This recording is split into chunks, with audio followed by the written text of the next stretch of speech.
Channel Telugu health and beauty. ఈరోజు video వచ్చేసి the most requested video friends. చాలామంది అడుగుతున్నారు మోకాళ్ళ నొప్పుల గురించి. ఇంకా మోకాళ్ళ నొప్పులు ఉన్నప్పుడు ఎలాంటి ఫుడ్ తీసుకోవాలి, మెయిన్లీ ఎలాంటి ఫుడ్ తీసుకోకూడదు అని చెప్పి చాలామంది చాలా రకాల డౌట్స్ అడుగుతున్నారు. అండ్ ప్రెజెంట్ సిచ్యువేషన్లో మోకాళ్ళ నొప్పుల సమస్య చాలా ఎక్కువగా వచ్చేసింది.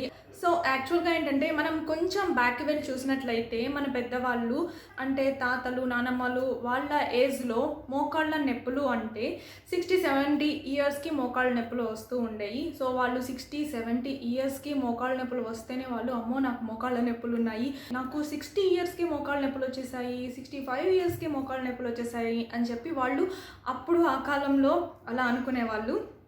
బట్ ప్రెజెంట్ సిచ్యువేషన్లో 25 ఇయర్స్ 30 ఇయర్స్కి మోకాళ్ళ నొప్పులు జాయింట్ పెయిన్స్తో చాలా సఫర్ అయిపోతున్నారు. ఎందుకంటే వాళ్ళ కాలంలో ఉన్న ఫుడ్ వేరు, వర్క్ వేరు. అలాగే మన జనరేషన్కి వచ్చేసి అంత మంచి ఫుడ్ అయితే మనం తీసుకోవట్లేదు, అలాగే అంత మంచి పని కూడా మనం చేయట్లేదు. అంటే మంచి పని చేయట్లేదు అంటే ఐ మీన్ ఎక్కువ బాడీ స్ట్రెస్ లేదు, అంతా మనకి మైండ్ స్ట్రెస్ అన్నమాట. కాబట్టి మన బాడీకి స్ట్రెస్ లేదు, అలాగే మజిల్స్ అనేవి స్ట్రక్ అయిపోతున్నాయి. సో ఇది వరకు రోజుల్లో ఏంటంటే బాగా తినేవాళ్ళు, సో అది వాళ్ళకి బాగా ఎనర్జీ ఇచ్చేది అండ్ వాళ్ళు దానికి తగ్గట్టుగా పని చేస్తూ ఉండేవాళ్ళు. బట్ ఇప్పుడు ప్రెజెంట్ సిచ్యువేషన్లో ఒక చోట ఉండి కూర్చొని చేసే వర్క్, మనకి వాకింగ్ అనేది చాలా తక్కువ, ఎక్సర్సైజ్ కూడా చాలా తక్కువ చేస్తుంటారు. సో ఇదివరకు రోజుల్లో ఎక్సర్సైజ్ చేసేవాళ్ళు కాదు, ఎక్సర్సైజ్ చేయాల్సిన ప్లేస్లో అంత హార్డ్ వర్క్ చేసేవాళ్ళు, వాళ్ళకి బాగా స్వెట్ వచ్చేది అండ్ మజిల్స్ ఎక్కడ స్ట్రక్ అయిపోవడానికి ఛాన్స్ లేదనమాట, అలాగా వర్క్ ఉండేది. బట్ ఇప్పుడైతే ఎక్కువ కూర్చొని చేసే వర్క్సే ఎక్కువ ఉంటాయి. కాబట్టి ఏం జరుగుతుందంటే మజిల్స్లో ఫ్లెక్సిబిలిటీ లేక ఇలా స్ట్రక్ అయిపోయి ఇంకా జాయింట్స్ మధ్యలో మనం తీసుకునే ఫుడ్ వల్ల అయి ఉండొచ్చు, జాయింట్స్లో ఉండాల్సిన గమ్స్ అనేవి కూడా రెడ్యూస్ అయిపోవటం జరుగుతుంది అండ్ జాయింట్ పెయిన్స్ వచ్చేసే ఛాన్సెస్ ఎక్కువగా ఉంది ఇలా చేయడం వల్ల. సో జాయింట్ పెయిన్స్, మోకాళ్ళ నొప్పులు, ఇలాంటి కీళ్ళ నొప్పులు మ్యాక్సిమం ఎందుకు వస్తాయంటే వన్ రీజన్ వచ్చేసి ఏజ్ ఎక్కువ అవుతున్నప్పుడు బాడీలో చాలా హార్మోన్స్ చేంజెస్ వస్తాయి, అలాగే కాల్షియం అనేది తగ్గిపోతూ ఉంటుంది, బోన్స్లో స్ట్రెంగ్త్ అనేది తగ్గిపోతూ ఉంటుంది. సో దీనివల్ల నార్మల్లీ ఏమవుతుందంటే జాయింట్ పెయిన్స్ వచ్చేయడం జరుగుతుంది. అండ్ ఆల్సో నెక్స్ట్ ఏంటంటే ఎక్కువ నిలబడి ఉండి చేసే వర్క్స్ ఏవైతే ఉన్నాయో వాళ్ళల్లో ఈ కీళ్ళ మధ్యలో ఉండే గుజ్జు అనేది తగ్గిపోవటం, అలాగా కరిగిపోవటం జరుగుతుంది. అండ్ ఆల్సో ఓవర్ వెయిట్ ఉన్న వాళ్ళల్లో మోకాళ్ళ నొప్పులు, ఇలాంటి జాయింట్ పెయిన్స్ అన్నీ కూడా ఎక్కువగా వస్తుంటాయి. ఇవి అనమాట సమ్ ఆఫ్ ది రీజన్స్ కీళ్ళ నొప్పులు రావడానికి. చిన్న ఏజెస్లోనే ఇప్పుడు మనం కీళ్ళ నొప్పులు అనేవి చూసేస్తున్నాం కదా. బట్ చాలా కేర్ఫుల్గా ఉండాలి. ఎలాంటి నరకం అనుభవిస్తారంటే అది అనుభవించే వాళ్ళకి తెలుస్తుంది అంటారు కదా. పాపం వాళ్ళు మెట్లు ఎక్కడానికి దిగడానికి ఒక్క స్టెప్ ముందుకి వేయడానికి వాళ్ళకి చాలా అంటే చాలా పెయిన్ఫుల్గా ఉంటుందంట. సో అంత పెయిన్కి టీయర్స్ కూడా వచ్చేస్తాయి అని చెప్పి జాయింట్ పెయిన్స్ ఉన్న వాళ్ళు చెప్పారు. చాలా అంటే చాలా బాధగా ఉంటుంది. ఇంకా కూర్చొని లేవడానికి అస్సలు వల్ల కాదు, అలాగే స్టాండింగ్ నుంచి సిట్టింగ్ పొజిషన్లోకి రావడానికి కూడా వాళ్ళకి చాలా కష్టంగా ఉంటుంది. సో నార్మల్లీ ఏంటంటే మనం స్టాండింగ్ పొజిషన్లో అయితే ఎక్కువసేపు కూర్చోము, ఎక్కువసేపు నిలబడే ఉండలేము. సో మనకి మూవింగ్ అనేది ఎక్కువగా ఉంటుంది. బట్ ఇలాంటి చిన్న వాటికి కూడా జాయింట్ పెయిన్స్ వల్ల, ఇలాగా జాయింట్ పెయిన్స్ ఉండడం వల్ల వాళ్ళు నిలబడి లేవడానికి, వాక్ చేయడానికి, చిన్న ఎక్సర్సైజ్ చేసుకోవడానికి, మెట్లెక్కు దిగడానికి సో చాలా సఫర్ అవుతూ ఉంటారు. సో ఫ్రెండ్స్, అవి రాకముందే మనం కేర్ తీసుకోవటం బెటర్. వచ్చిన తర్వాత ఇంత సఫర్ అయ్యి మళ్ళీ వాటిని ఎలా తగ్గించుకోవాలి, ఏ మెడిసిన్స్ యూజ్ చేయాలి, ఎలాంటి టిప్స్ ఫాలో అవ్వాలి అని చెప్పి దాని గురించి సెర్చ్ చేసుకునే కంటే మనం కేర్ఫుల్గా ఉండటం బెటర్. మంచి ఫుడ్ తీసుకోవాలి. సో ఎప్పుడైనా కానీ మన లైఫ్ స్టైల్, మన డైట్ బట్టే అంతా బేస్ అయి ఉంటుంది. సో మనం హెల్దీ ఫుడ్ తీసుకుంటూ మంచి లైఫ్ స్టైల్ ఫాలో అవుతున్నట్లయితే ఇలాంటి ప్రాబ్లమ్స్ ఏవి మనకి వచ్చే అవకాశం ఉండదు. సో యాక్టివ్గా ఉండాలి. సో మనకి అంత వర్క్ లేదు, సిట్టింగ్ పొజిషన్లో ఎక్కువ కూర్చొని చేసే వర్క్ ఉంది. బట్ ఏం చేయాలి అంటే మీరు వాకింగ్ చేయాలి అండ్ ఆల్సో యోగా, ఎక్సర్సైజ్ ఇలాంటివి చేయటం వల్ల మనకి మజిల్స్లో మూమెంట్ ఉన్నప్పుడు ఇలాంటి జాయింట్ పెయిన్స్ కానీ ఎలాంటి ప్రాబ్లమ్స్ అనేవి మనకి రావు, అవి స్ట్రక్ అయిపోవు, చక్కగా ఫ్లెక్సిబుల్గా, చాలా యాక్టివ్గా, చాలా స్ట్రాంగ్గా ఉంటాయన్నమాట. అండ్ ఆల్సో మనం తీసుకునే ఫుడ్ మీద కూడా బేస్ అయి ఉంటుంది. ఇంకా నెక్స్ట్ వచ్చేసి విటమిన్ డి. మన బాడీలో విటమిన్ డి తగ్గడం వల్ల ఎన్ని ప్రాబ్లమ్స్ ఫేస్ చేయాల్సి వస్తుందంటే బాడీ విటమిన్ డి తగ్గిపోవటం వల్ల కాల్షియంని అబ్జర్వ్ చేసుకోలేదు, అలాగే బోన్స్, మజిల్స్, ఇంకా నర్వ్స్ ఇలాంటి నరాల బలహీనత అనేది వచ్చేస్తూ ఉంటుందన్నమాట. సో విటమిన్ డి అనేది మన బాడీకి చాలా అంటే చాలా అవసరం. విటమిన్ డి లేకపోవటం వల్ల చాలా వీక్ అయిపోతారండి. ఇలాంటి నరాల బలహీనత ఇలాంటివి వచ్చేస్తే చాలా ప్రాబ్లమాటిక్ అనమాట ఆ సిచ్యువేషన్ వచ్చేసి. సో విటమిన్ డి మనకి న్యాచురల్గా ఉంటుందన్నమాట. Morning and evening time vitamin D మన బాడీకి అబ్జర్వ్ అవ్వాలి అంటే కొంచెం సేపు ఎండలో కూర్చోండి. అంటే మార్నింగ్ 9 లోపు, 6:30 to 9 లోపు ఈ టైం మధ్యలో మీరు ఎప్పుడైనా సరే బాడీని ఒక ½ an hour to 1 hour కంపల్సరీగా సన్కి ఎక్స్పోజ్ చేయండి బాడీని. సో విటమిన్ డి అనేది కావాల్సినంత విటమిన్ డి వస్తుంది. నార్మల్లీ ఎక్సర్సైజ్ చేసేవాళ్ళు అయితే అది బెస్ట్ టైం అనమాట.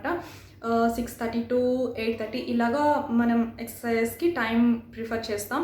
సో ఆ టైంలో కొంచెం టెర్రస్ మీదకి వెళ్ళి అక్కడ మీరు ఎక్సర్సైజెస్ కానీ యోగా కానీ వాట్ ఎవర్ యు డూ అక్కడికి వెళ్ళి మీరు చేసుకుంటే చక్కగా మనకి ఎండ అనేది మన బాడీ మీద పడుతుంది, విటమిన్ డి వస్తుంది. అలాగే మనకి ఎక్సర్సైజ్ వల్ల వెయిట్ లాస్ కావాలంటే వెయిట్ లాస్, ఫిట్నెస్ కావాలంటే ఫిట్నెస్ వస్తుంది కదా. సో ఆ టైం మీరు అలా యూటిలైజ్ చేసుకోవచ్చు. అట్ ది సేమ్ టైం రెండు మనకు వస్తాయన్నమాట, విటమిన్ డి అందినట్టు ఉంటుంది. అలాగే ఎక్సర్సైజ్ చేయటం వల్ల మన బాడీలో ఉన్న కెమికల్ వేస్ట్ మొత్తం కూడా బయటకు వెళ్ళిపోయి చక్కగా ఫ్రెష్గా అండ్ సూపర్గా ఉంటుంది. ఇంకా మన బాడీలో కెమికల్ వేస్ట్ అన్ని చెమట రూపంలో బయటకు వెళ్ళిపోయినప్పుడు విటమిన్ డి అనేది ఇంకా ఫాస్ట్గా అబ్జర్వ్ అవుతుంది మన బాడీకి. ఓకేనా ఫ్రెండ్స్, కంపల్సరీగా మీ బాడీలో విటమిన్ డి అనేది డెఫినెట్గా ఉండాలి. అలాగే మీరు ఓవర్ వెయిట్ లేకుండా చూసుకోండి. మీరు వెయిట్ కరెక్ట్గా ఉండాలి. ఓవర్ వెయిట్ ఉన్నా సరే ఏమవుతుందంటే నీ జాయింట్ పెయిన్స్ అనేవి ఎక్కువ వచ్చేస్తుంటాయి. ఎందుకంటే మనం అప్పర్ బాడీ మీద ఉన్న హెవీ ప్రెషర్ మొత్తం మన కాళ్ళ మీదే పడుతుంది కదా. సో మన కాళ్ళ మీద పడినప్పుడు అక్కడ ఆటోమేటిక్గా కాళ్ళకి బరువు ఎక్కువైపోతుంది, ఇంకా జాయింట్ పెయిన్స్ వచ్చేస్తాయి. సో బోన్స్ అండ్ మజిల్స్ కూడా చాలా వీక్గా అయిపోతాయి. కాబట్టి మీరు ఎక్కువ ఓవర్ వెయిట్ ఉండకండి. ఓవర్ వెయిట్ వల్ల ఇది ఒక్కటే కాదు, చాలా అంటే చాలా ప్రాబ్లమ్స్ వచ్చేస్తాయి కదా, మనందరికీ తెలుసు అలాంటి ప్రాబ్లమ్స్. సో ఓవర్ వెయిట్ ఎప్పటికీ మంచిది కాదు, దేనికి మంచిది కాదు. సో మనం కొంచెం అడల్ట్ స్టేజ్లో ఉన్నప్పుడు ఓవర్ వెయిట్ ఉన్నా సరే కొంచెం మనం స్ట్రాంగ్గానే ఉంటాం. ఎందుకంటే ఆ ఏజ్లో మనం అంత స్టామినా ఉంటుంది మనలో. బట్ ఏజ్ పెరిగే కొద్దీ మీకు దాని ఎఫెక్ట్ అనేది ఏజ్ పెరిగే కొద్దీ కనిపిస్తుంది. సో నేను ఓవర్ వెయిట్ ఉన్నా సరే కానీ చాలా హెల్తీగా ఉన్నాను, నాకేం ప్రాబ్లమ్స్ లేవు అనుకొని మాత్రం మీరు ఎప్పుడు ఆ భ్రమలో ఉండొద్దు. ఓవర్ వెయిట్ ఎప్పుడు ఉండకూడదు. మీరు ఎప్పుడు పర్ఫెక్ట్ వెయిట్ ఉండాలి. వెయిట్ని బ్యాలెన్స్ చేసుకోండి, అంతేగాని ఓవర్ వెయిట్ అయితే అస్సలు వద్దు. సో మనకి జాయింట్స్లో ఎక్కువ ఇన్ఫ్లమేషన్ ఉండటం వల్ల మనకి మోకాళ్ళల్లో గుజ్జు అరిగిపోయే సమస్య ఇలాంటివన్నీ వస్తుంటాయి అన్నమాట. సో ఫస్ట్ ఆఫ్ ఆల్ మీరు ఇలాంటి ప్రాబ్లమ్స్ రాకుండా ఉండాలి అంటే కొంచెం ఫుడ్ మీద కాన్సన్ట్రేట్ చేయండి. మంచి ఫుడ్ తీసుకోవాలి. ఎలాంటి ఫుడ్ తీసుకోవాలో కూడా ఈరోజు వీడియోలో మనం తెలుసుకుందాం. ఫస్ట్ వచ్చేసి ఒమేగా ఫ్యాటీ యాసిడ్స్. ఈ ఫ్యాటీ యాసిడ్స్ చాలా అంటే చాలా మంచిది. ఫర్ సపోజ్ మీరు హాస్పిటల్కి వెళ్ళారు, మీకు జాయింట్ పెయిన్స్ ఉన్నాయి, కీళ్ళ నొప్పులు ఉన్నాయి అని చెప్పి మీరు డాక్టర్తో చెప్పగానే వాళ్ళు వెంటనే రాసేస్తారు ఒమేగా ఫ్యాటీ యాసిడ్ సప్లిమెంట్స్ రాసేస్తారు. సో ఇది అంత ఇంపార్టెన్స్ అనమాట. సో ఈ ఒమేగా ఫ్యాటీ యాసిడ్స్ అనేవి మనకి ఫిష్లో ఎక్కువ ఉంటాయి అండ్ ఆల్సో ఎగ్ ఎల్లోలో. నార్మల్లీ ఏంటంటే ఫిష్ అంటే చాలామంది ఇష్టంగా తింటూ ఉంటారు. బట్ ఎగ్ విషయానికి వచ్చేస్తే ఎగ్ వైట్ మాత్రమే తీసుకుంటారు, లోపల ఎల్లోయిష్ని పారేస్తారు. వాళ్ళకి ఇష్టం లేకపోవడమే కాకుండా వాళ్ళ పిల్లలకి, పేరెంట్స్ అయితే వాళ్ళ పిల్లలకు కూడా అవి పెట్టరు. బట్ ఎగ్ ఎల్లోనే చాలా మంచిది. మనం డాక్టర్ దగ్గరికి వెళ్ళినా ఫస్ట్ ఎగ్ ఎల్లోనే తినండి, పిల్లలకి కూడా ఎగ్ ఎల్లోనే పెట్టండి. ఎగ్ వైట్ అనేది ఓన్లీ ప్రోటీన్స్ ఉంటాయి ఎగ్ వైట్లో. ప్రోటీన్ ఇంటేక్ కావాలి అంటే మనం ఎగ్ వైట్ తినాలి. But lots of nutrients, proteins, మంచి ఫ్యాట్ అనేది మనకి ఎగ్ ఎల్లోలో ఉంటుంది. సో మీకు ఎలాంటి హెల్త్ ప్రాబ్లమ్స్ రాకుండా ఉండాలి, మీకు మోకాళ్ళ నొప్పులు సైతం రాకుండా ఉండాలి, మీరు చక్కగా హెల్తీగా ఉండాలి అంటే రోజుకి 2 eggs ప్రిఫర్ చేయండి. ఫుల్ ఎగ్స్ని తినేసేయాలన్నమాట. ఫుల్ ఎగ్ అంటే వైట్ అండ్ ఎల్లోతో కలిపి ఫుల్ ఎగ్ అనమాట. ఆ ఫుల్ ఎగ్ని మీరు 2 eggs తీసుకోవాలి. మీకు ఎగ్స్ అంటే ఇష్టం లేని వాళ్ళు అయితే అట్లీస్ట్ 1 egg తీసుకోవడానికన్నా ట్రై చేయండి. అది కూడా మీరు బ్రేక్ఫాస్ట్ టైంలో ప్రిఫర్ చేయండి, లేదు అంటే లంచ్ టైంలో. సో ఎందుకంటే కామన్గా బ్రేక్ఫాస్ట్ టైంలో తింటే మంచిది. బట్ చాలామంది ఇష్టం లేని వాళ్ళు ఏం చేస్తారంటే అట్లీస్ట్ మీరు లంచ్ చేసేటప్పుడు అన్నంలో కలుపుకొని తినడానికన్నా ట్రై చేయండి. ఎలా అయినా సరే మీరు ఎగ్ తీసుకోవడానికి ఎక్కువ ప్రిఫరెన్స్ ఇవ్వండి. మోకాళ్ళ నొప్పులు అనేవి మీకు మోకాళ్ళ నొప్పులు అనేవి రాకుండా ఉంటాయి. వచ్చినా కూడా అవి తీసుకోవటం వల్ల ఏమవుతుందంటే మనకి మోకాళ్ళ దగ్గర ఉండే గుజ్జు ప్లేస్లో కొత్త సెల్స్ అనేవి ఫామ్ అయ్యి ఆ ప్రాబ్లం మీకు మోకాళ్ళ నొప్పుల సమస్య, గుజ్జు అరిగిపోయే సమస్య ఏదైతే ఉందో అది రెడ్యూస్ అయిపోతుంది. ఓకే, నెక్స్ట్ మీరు తీసుకోవాల్సింది ఏంటంటే హోల్ గ్రెయిన్ తీసుకోవాలి. హోల్ గ్రెయిన్స్ అంటే మనకి శనగలు, ఇంకా వేరుశెనగలు అంటే ఇవి పల్లీలు అంటారు కదా, పల్లీలు, ఇంకా నువ్వులు చాలా అంటే చాలా మంచిది. మనకి నువ్వుల్లో ఉండే ఆయిల్స్ వల్ల మోకాళ్ళ నొప్పుల సమస్య, ఇంకా నడుము నొప్పి సమస్య, జాయింట్ పెయిన్స్ సమస్యలు మొత్తం కూడా రెడ్యూస్ అయిపోతాయి. సో ఎప్పుడు కూడా నువ్వుల్ని తీసుకుంటూ ఉండండి. నువ్వులు పొడి చేసేసేయండి, నువ్వుల లడ్డు తీసుకోండి, లేదంటే నువ్వులు పౌడర్ చేసేసి మనం తినే ప్రతి కర్రీలో కూడా 1 or 2 స్పూన్స్ నువ్వుల పౌడర్ యాడ్ చేసేస్తే సూపర్ కర్రీ టేస్ట్ వస్తుంది. అండ్ ఆల్సో హెల్త్కి చాలా మంచిది. అందులో ఉండే ఆయిల్స్ మన జాయింట్స్కి చాలా మంచిది అనమాట. ఇంకా హోల్ గ్రెయిన్స్ అంటే శనగలు, పెసలు, రాజ్మా, ఇంకా అలసందలు, బొబ్బర్లు ఇలా అంటారు కదా, ఇవన్నీ కూడా చాలా మంచిది. వీటన్నిటికి మనం ఏం చేస్తామంటే తొక్క తీయకుండా తింటాము కదా. సో ఇలాగ తొక్క తీయకుండా తినే ఈ పప్పు ధాన్యాలు మొత్తం కూడా చాలా మంచిది జాయింట్ పెయిన్స్ ఉన్న వాళ్ళకి. ఇలాంటివి రెగ్యులర్గా ఎవరైతే తీసుకుంటారో వాళ్ళకి జాయింట్ పెయిన్స్ అనేవి రానే రావు. కీళ్ళ నొప్పుల సమస్యలు వాళ్ళకి ఎప్పుడూ ఇబ్బంది పెట్టవన్నమాట. సో ఇవి చాలా మంచిది, వీటిని తీసుకోవాలి డెఫినెట్లీ. సో రోజు కూడా మీ డైట్లో ఇవి ఉండేట్లు చూసుకోండి. ఇంకా నెక్స్ట్ వచ్చేసి నట్స్ తీసుకోండి. బాదం, క్యాష్యూ, పిస్తా, అక్రూట్ అంటే వాల్నట్స్, ఇవన్నీ కూడా ప్రతిరోజు ఒక గుప్పెడు తీసుకుంటూ ఉండండి. సో ఇలాగా ప్రతిరోజు మీరు తినడం వల్ల ఏమవుతుందంటే ప్రోటీన్స్ అనేవి చాలా బాగుంటాయి అందులో. ఇంకా ఫైబర్ కంటెంట్ అనేది ఎక్కువగా ఉండటం వల్ల మీకు డైజెస్టివ్ సిస్టమ్ వర్కింగ్ అనేది చాలా బాగుంటుంది. ఇంకా ఎలాంటి కాన్స్టిపేషన్ ప్రాబ్లం కానీ అలాంటివి మొత్తం కూడా రెడ్యూస్ అయిపోతాయి. ఇంకా డైజెషన్ సిస్టమ్ చక్కగా వర్క్ అయ్యి మీకు కావాల్సినంత ఎనర్జీని ఇస్తుంది. అలాగే జాయింట్ ప్లేస్లో ఉండే గుజ్జును కరిగిపోనివ్వకుండా చేస్తుంది అనమాట.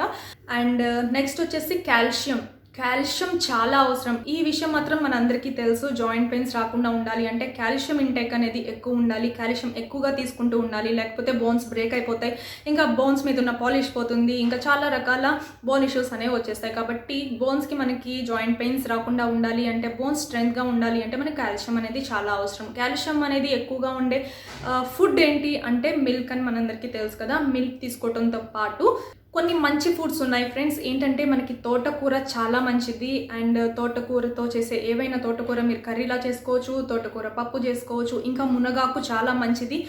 మునగాకుతో ఎలా అయినా చేసుకోవచ్చు. మునగాకు జ్యూస్ తాగొచ్చు, ఇంకా మునగాకు పప్పు చేసుకోవచ్చు. సో వీటిలో మనకి చాలా రిచ్గా మనకి కాల్షియం అనేది అందుతుంది మన బాడీకి.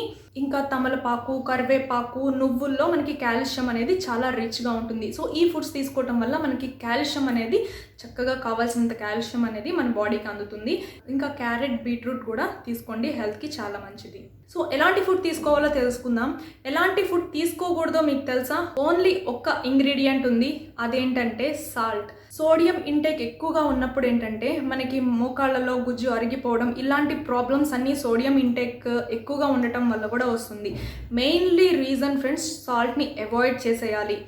ఈ సాల్ట్ ఏం చేస్తుందంటే మనకి మోకాళ్ళ ప్లేస్లో గుజ్జు తయారవడానికి కావాల్సిన సెల్స్ని డిస్టర్బ్ చేస్తుంది అనమాట ఈ సాల్ట్ వచ్చేసి. అండ్ ఈ సాల్ట్ అనేది అన్నిటికీ ప్రాబ్లమాటిక్కే. సో వెయిట్ లాస్ అవ్వాలి అన్న ఈ సాల్ట్ ఏం చేస్తుందంటే ఒక వాల్ లాగా అడ్డుపడుతుంది అనమాట. ఫ్యాట్ బర్న్ అవ్వకుండా చేస్తుంది. అండ్ ఆల్సో ఇలాగా సాల్ట్ ఎక్కువగా తీసుకోవటం వల్ల మనకి జాయింట్ పెయిన్స్ అనేవి ఈజీగా వచ్చేస్తాయి. సాల్ట్ ఎక్కువగా తీసుకునే వాళ్ళలో డెఫినెట్గా వాళ్ళకి జాయింట్ పెయిన్స్, కీళ్ళ నొప్పులు, బాధ సమస్య ఉంటుంది. సో ఒక్కటి గుర్తుపెట్టుకోండి, సాల్ట్ అనేది చాలా అంటే చాలా తగ్గించేసేయాలి. 1 month మీరు ఇట్లా చేసి చూసారు అంటే 1 monthలోనే మీకు బెస్ట్ రిజల్ట్ అనేది కనిపిస్తుంది. చాలా మీరు కంపేర్ చేసుకున్నట్లయితే నిదానంగా కంట్రోల్ అయిపోతుంది. ఏది కూడా మనకి ఒక్కసారే తగ్గిపోదు. మీరు కూడా కొంచెం పేషెన్స్గా ఉండాలి. ఏదైనా చెప్పగానే మీరు టిప్ ఫాలో అయ్యారు, కరెక్ట్గా ఫాలో అవ్వండి. ఆ తర్వాత కరెక్ట్గా ఫాలో అయినా కూడా 1 monthకి తగ్గలేదు అంటే ఇంకొక మంత్ వరకు చూడండి. అంతేగాని ఎందుకంటే అందరికీ ఒకేలాగా ఏది కూడా పనిచేయదు. వాళ్ళ వంటి తీరును బట్టి ఉండొచ్చు. కొంతమందికి 15 daysలోనే తగ్గిపోతుంది, కొంతమందికి 1 month పడుతుంది, కొంతమందికి 2 months పడుతుంది. కాబట్టి కొంచెం పేషెన్స్గా ఉండండి. మనం తీసుకునేది మంచి ఫుడ్ హ్యాబిట్ కాబట్టి, మంచి ఫుడ్ ఇవన్నీ కూడా మంచికే కాబట్టి మనకి ఎలాంటి ప్రాబ్లమ్స్ అయితే రావు. దీనివల్ల మనకి మంచిగా జరుగుతుంది, కానీ ఇలా తీసుకోవడం వల్ల మనకి ఎప్పటికి కూడా చెడు అనేది జరగదు. కాబట్టి కొంచెం పేషెన్స్గా ఉండండి, నిదానంగా ట్రై చేస్తూ ఉండండి. ఒక్కసారిగా తగ్గిపోవాలి అంటే ఏది తగ్గిపోదు. మెడిసిన్ కూడా మనకి కోర్స్ లాగా ఇస్తారు, ఎందుకంటే వెంటనే అయితే తగ్గిపోదు. కొన్ని డేస్లో, ఒక 15 రోజుల్లో, ఒక మంత్లో ఇలా అంటే తగ్గిపోవటం జరగదు. కాబట్టి మనకి కోర్స్ ఉంటుంది, ఎలాగా 3 months 6 months కోర్స్ ఉంటుంది. కాబట్టి కొంచెం పేషెన్స్గా ఉండాలి. దేనికైనా నిదానంగా వాడుతూ ఉండండి. దాన్ని మీరు అలవాటుగా చేసుకోండి. మీ లైఫ్ స్టైల్ చేంజ్ చేయండి, మంచి ఫుడ్ తింటూ ఉండండి, మంచి డైట్ ఫాలో అవ్వండి. ఇలా చేస్తూ ఉండటం వల్ల మనకి వచ్చిన రోగాలన్నీ తగ్గిపోతాయి. చాలా హెల్తీగా, యాక్టివ్గా తయారవుతాం అనమాట. సో ముందు మీకు ఒక ఐడియా అనేది ఉండాలి, ఎలాంటి ఫుడ్ తీసుకోవాలి, ఏమి తగ్గించాలి, ఏవి ఎక్కువగా తినాలి, అసలు ఏం చేయకూడదు, ఏం చేయాలి అనేది ఫస్ట్ మీకు ఐడియా ఉందనుకోండి, ఆటోమేటిక్గా మీరు దాన్ని ఫాలో అవుతారు. అవి తినే ముందు మనం చెప్పిన మాటలన్నీ గుర్తొస్తూ ఉంటాయి. సాల్ట్ ఎక్కువ వేస్తున్నాం, సో సాల్ట్ ఎక్కువ వేయకూడదు. సో చాలామందికి తెలియకపోవచ్చు కదా, మన వీడియో నుంచి ఎంతో కొంతమందికి యూస్ఫుల్ అయినా చాలు. వాళ్ళకి ఇప్పుడు నేను చెప్పే మాట గుర్తు రావాలి. జాయింట్ పెయిన్స్ ఉన్న వాళ్ళకి సాల్ట్ ఎక్కువ తింటూ ఉంటే సాల్ట్ ఎక్కువ తినకూడదు అనే విషయం గుర్తుకొచ్చినప్పుడు దాన్ని మనం తగ్గించేస్తూ ఉంటాం. సో చాలా మోటివేషన్ అనేది చాలా అవసరం, తెలుసుకోవటం కూడా చాలా అవసరం. కాబట్టి కొంచెం నాలెడ్జ్తో ఉండండి. ఇంకా నెక్స్ట్ గుర్తుపెట్టుకోవాల్సిన విషయం ఏంటంటే ఎక్సర్సైజెస్ అనగానే చాలామందికి వచ్చేసి థాట్ ఏంటి, మేము వెయిట్ లాస్ అవ్వాల్సిన అవసరం లేదు కదా, అలాగే మేము వెయిట్ గెయిన్ అవ్వాలి అనుకుంటున్నాం కదా, అలాగే మాకు ఎలాంటి హెల్త్ ప్రాబ్లమ్స్ లేవు, సో దెన్ మేము ఎక్సర్సైజ్ ఎందుకు చేయాలి అని చెప్పి. ఎక్సర్సైజ్ అనేది మీరు హెల్తీగా ఉండడానికి, ఫిట్గా ఉండడానికి, యాక్టివ్గా ఉండడానికి, రిలాక్సేషన్కి, వీటన్నిటికీ, స్ట్రెస్ రిలీఫ్కి, వీటన్నిటికీ కూడా మీకు ఎక్సర్సైజెస్ అనేది చాలా ఇంపార్టెంట్. ఎక్సర్సైజెస్ వల్ల మజిల్స్లో స్ట్రెంగ్త్ పెరుగుతుంది, ఇంకా ఫ్లెక్సిబిలిటీ పెరుగుతుంది, చాలా ఎనర్జెటిక్గా ఉంటారు ఫ్రెండ్స్. మీరు కానీ ఎక్సర్సైజ్ చేయకుండా, ఏం చేయకుండా ఉన్నారు అంటే ఇలాంటి ప్రాబ్లమ్స్ అనేవి మీరు ఫేస్ చేయాల్సి వస్తూనే ఉంటుంది. సో మనకి నార్మల్గా చూసుకుంటున్నట్లయితే సన్నగా ఉన్న వాళ్ళు సైతం ఎక్సర్సైజ్ చేస్తూ ఉంటారు. ఆల్రెడీ వాళ్ళు ఫిట్గా ఉంటారు, అయినా సరే ఎక్సర్సైజ్ చేస్తూ ఉంటారు. ఎందుకు? సో అది మనకి చాలా మంచిది, హెల్త్కి చాలా మంచిది. ఫిట్గా ఉండటంతో పాటు ఎక్సర్సైజెస్ అనేవి మన బాడీలో ఉన్న టాక్సిన్స్ని అవుట్ చేసేస్తుంది, అలాగే మజిల్స్లో ఫ్లెక్సిబిలిటీని ఇస్తుంది, ఇంకా చాలా స్ట్రెంగ్తీగా, చాలా స్ట్రాంగ్గా ఉండేట్లు చేస్తుంది. అండ్ ఫిజికల్లీ, మెంటలీగా కూడా చాలా మంచిగా వర్క్ అవుతుంది అనమాట ఈ ఎక్సర్సైజెస్ అనేవి. సో అంతేగాని మీరు మాకు ఎలాంటి హెల్త్ ప్రాబ్లమ్స్ లేవు, సో దెన్ మేము ఎక్సర్సైజెస్ ఎందుకు చేయాలి అని చెప్పి డౌట్ మాత్రం పెట్టుకోకండి. మేము వెయిట్ తగ్గే ఉన్నాము, సో మీరు వెయిట్ లాస్ అవ్వాలి అంటేనే ఎక్సర్సైజ్ చేయడం కాదు. ఇంకా ఏంటంటే మనకి జాయింట్ పెయిన్స్ ఉన్న వాళ్ళకి కూడా కొన్ని ఎక్సర్సైజెస్ ఉన్నాయి. సో సింపుల్గా, ఎందుకంటే వాళ్ళు నడవడానికి ఇబ్బంది పడుతుంటారు, ఎక్సర్సైజెస్ అంటే కొంచెం కష్టంగా ఉంటుంది కాబట్టి. సో అలాంటి జాయింట్ పెయిన్స్ రాకుండా ఉండాలి అంటే ఎక్సర్సైజెస్ని చేస్తూ ఉండండి రెగ్యులర్గా. అండ్ మోకాళ్ళ నొప్పులు ఉన్న వాళ్ళకి ఏంటంటే చిన్న ఎక్సర్సైజెస్ ఉన్నాయి. సో ఆ ఎక్సర్సైజ్ చేయడం వల్ల మజిల్స్లో ఫ్లెక్సిబిలిటీ వస్తుంది. అండ్ మీరు తీసుకునే ఫుడ్ చక్కగా మీకు మజిల్స్ ప్లేస్లో గుజ్జు పెరిగేలాగా చేస్తుంది. ఇలాంటి జాయింట్ పెయిన్స్ అనేవి రాకుండా తగ్గేలాగా కూడా చేస్తుంది అనమాట. కొంచెం మీకు రిలాక్సేషన్ అనేది ఇస్తుంది. సో అలాంటి ఎక్సర్సైజెస్ కూడా మీరు తెలుసుకోవాలి అనుకుంటే కామెంట్ చేయండి. డెఫినెట్లీ వెరీ సూన్ నేను ఆ వీడియోని పోస్ట్ చేస్తాను. చాలా చిన్న ఎక్సర్సైజెస్, బట్ చాలా ఎఫెక్టివ్గా పనిచేస్తాయి. సో ఇంట్లో ఉండే మీరు మీ మోకాళ్ళ నొప్పులని తగ్గించుకోవచ్చు అనమాట. ఇంకొక 1 టిప్ ఏంటంటే, మోకాళ్ళ నొప్పులకి నల్ల మట్టి ఉంటుంది కదా, మీరు ఆ నల్ల మట్టిని తీసుకొని దాన్ని బాగా పౌడర్ లాగా చేసేయండి. కొంచెం మెత్తటి పౌడర్ లాగా చేసేసి అందులో వాటర్ పోసేసి నానబెట్టండి. సో నానిన తర్వాత అది ఒక పిండిలాగా చక్కగా సాఫ్ట్ టెక్స్చర్లో వస్తుంది. సో దాన్ని ఏం చేస్తారంటే, మీకు ఎక్కడైతే మజిల్ పెయిన్ ఉందో, జాయింట్ పెయిన్స్ ఉన్నాయో, దాని మీద మీరు థిక్ లేయర్ లాగా అప్లై చేసేసి ఒక 30 minutes పాటు అంతే ఉంచేసి తర్వాత నార్మల్గా వాటర్తో వాష్ చేసేయండి. ఇలాగా ఎవ్రీడే మార్నింగ్ అండ్ ఈవినింగ్ ఇలా ఈ నల్ల మట్టి పట్టీని వేసినట్లయితే మీకు చక్కటి రిలీఫ్ అనేది వస్తుంది. చాలా మంచి అండ్ అమేజింగ్ టిప్ అనమాట ఇది. సో మీలో ఎంతమందికి తెలుసో ఎంతమందికి తెలియదో నాకైతే తెలియదు, కానీ మన వీడియో చూసి కొంతమంది అయినా తెలుసుకుంటారు కదా. సో ఈ టిప్ చాలా మంచిది. చాలామంది డాక్టర్స్ కూడా సజెస్ట్ చేస్తూ ఉంటారు ఈ టిప్ని, ఈ నల్ల మట్టి పట్టీని అనమాట. సో ఎవరైతే చాలా బాధపడుతూ ఉంటారో వాళ్ళు ట్రై చేసి చూడండి, మీకు రిలీఫ్గా అనిపిస్తుంది first of all. Okay friends, ఇలాంటి చిన్న కేర్, చిన్న టిప్స్ తీసుకోవడం వల్ల మీరు ఆ మోకాళ్ళ సమస్య నుంచి విముక్తి వస్తుంది, ఇంకా మోకాళ్ళ సమస్యలు రాకుండా ఉంటాయి. ఓకే, ఐ హోప్ ఈ వీడియో మీకు చాలా యూస్ఫుల్ అనుకుంటున్నాను. యూస్ఫుల్ అయితే డెఫినెట్గా లైక్, షేర్ అండ్ కామెంట్ చేయండి. ఇంకేమైనా డౌట్స్ ఉంటే కామెంట్ చేయండి. నెక్స్ట్ మరొక వీడియోతో కలుసుకుందాం. Thanks for watching this video.